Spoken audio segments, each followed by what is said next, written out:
This is the second video for Chapter 6 on data validation. So I'll pick up here. This is basically picking up on step 3 of the hands-on exercise, page 363.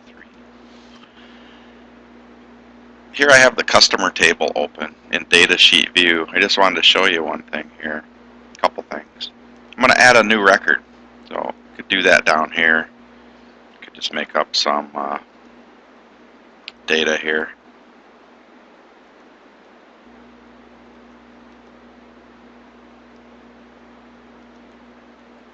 Notice how the city field already has Madison in it. Remember the default value, that's what I was saying it. Now the user doesn't have to type that in. And you do that if the certain fields are going to have the same value all the time, or most of the time. I'll just continue here, type in just any data. Notice the phone number though when I type that in, 608-654-321 or 34, whatever it is. But notice that it's just not formatted. It would be nice and it would help the data entry person if they could tell where the area code was and the dash line and all that. So let's take a look at that. I'll just finish by adding a record here. I'm going to go to a design view of the customer table, and we're going to look at the field for phone number. So there it is. I chose the phone number field here. Now in the properties, here's a property that we didn't talk about at all yet, input mask. If I click on that, you'll notice you get a little ellipsis symbol over here, a little rectangle with 3 periods in it. If you click on that, the input mask wizard pops up. Now what an input mask is, it's formatting that helps the user when they enter data, to better able to see what they're entering and make sense of it. So there are certain data type or fields that have predetermined or pre-made, I guess you would say, input masks. Phone number is a common field, so that has one already made for it. And you can see some of the other social security number, zip code, and so forth. There's quite a few in here. We'll just do the first one here, phone number. Since this is a phone number field, I'm going to choose that. And there's a little try it box. It allows you to type in the zip code or the phone number, and as you're typing it, you can see it's formatted nicely, allowing the user to make sure that what they're entering is really correct. I'm going to click next. Here's just showing you what the input mask looks like. All these symbols, the 9s and 0s and things mean something. That's if you're going to make your own input masks. We're just using pre-made ones. I'm going to click next again here. This screen asks, do you want to store, how do you want to store the data from this field? Do you want to store it with all the symbols from the input mask? The parentheses in this case and the space. Or do you want to store it just the raw data? This is usually the best way. It takes less space. Even though when the users look at it or enter data now, they will get, and it will look like this. But the data that's stored will be without all the extra input mask symbols. I'm going to click next. That's done. We can click finish. Again, it shows you what the input mask looks like. It's kind of weird looking here. But again, you could look up in the help text what all those different things mean if you're going to make your own input masks for a field that didn't have one made already by Access. I'm going to switch back over to design or data sheet view. I'm going to make sure I save the table. Okay, click yes. And now you can see if I were to add a new record here, type in, now I got a nice looking phone number field here that allows me to enter data hopefully more correctly, because that's the whole idea behind this chapter, this data validation, is to make sure you get good data into your tables in your database. Okay, the last thing I want to go over is a lookup field. And I'm going to open the loans table. I'm just going to click customer table here.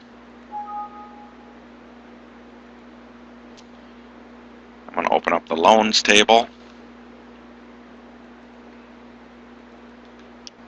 And you can see there's a loan type. looks like there's an M, C, or O in these fields. This is some kind of code that is designating what the loan type is for this field.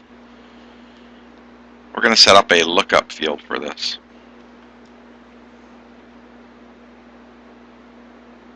I'm going to go to Design View. Here's the loan type field. I want to make sure I got that clicked. You can see now what's determining this is a validation rule. They can only type in a value that's equal to M or C or O. Well, we're going to do it a little bit different way. This is okay, but if you add other types of loans, you would have to add to this validation rule. We're going to do it with a lookup field. Okay, so the way you do this, it's up here on the data type, the way you get this lookup field started. It's not going to change the data type from text, but you have to click the data type, pull down list, and then the lookup wizard will lead us through what we need to set up here. There's two ways to do a lookup field. You can get the values from another table. Well, we have a loan type table, and that's what we're going to use for this. Or you could also type in the values that you wanted. This would in effect create another hidden table. There's something about that in the text you could read about. I believe it was on page 356. Yeah, right in the middle there it talks about that one. But we're going to do a lookup field, and we're going to look up the values from another table. I'm going to click Next. The table is the loan types table. I choose that, click Next.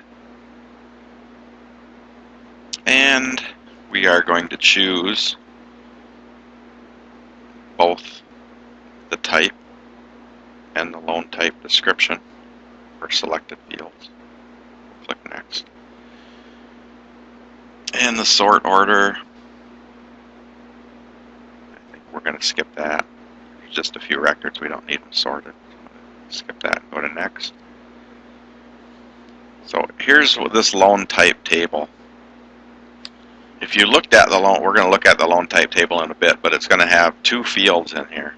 It's going to have a C and then say car, M, mortgage, O, other. The other field is the type.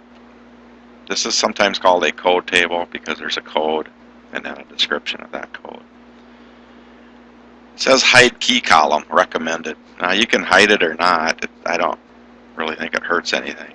See, here's the C, M, and O. So you can either hide it or not. It doesn't matter at this point.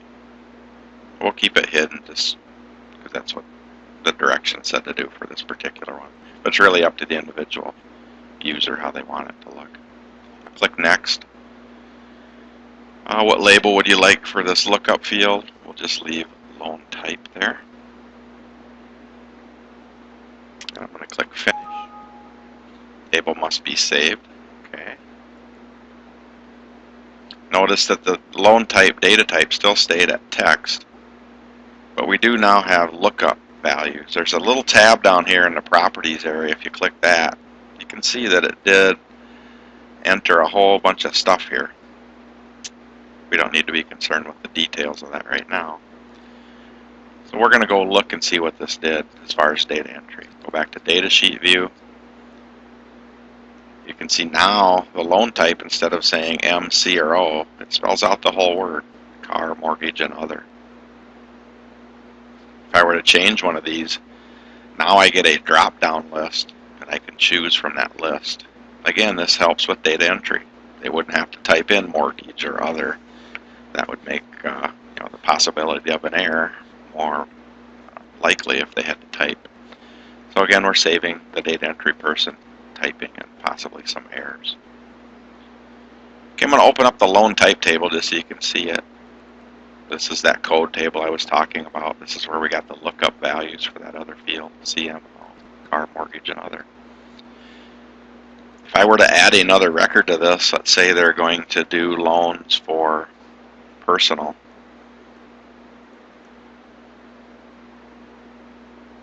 So I've added a record there. I'm going to close the loan types table.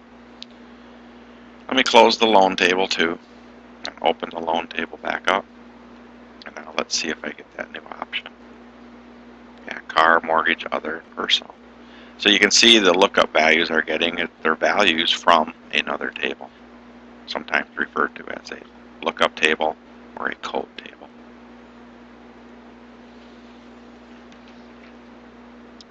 Okay. At this point, we could go back into the design area for loan type. We don't really need this validation rule anymore because they're going to be selecting from that list of valid values.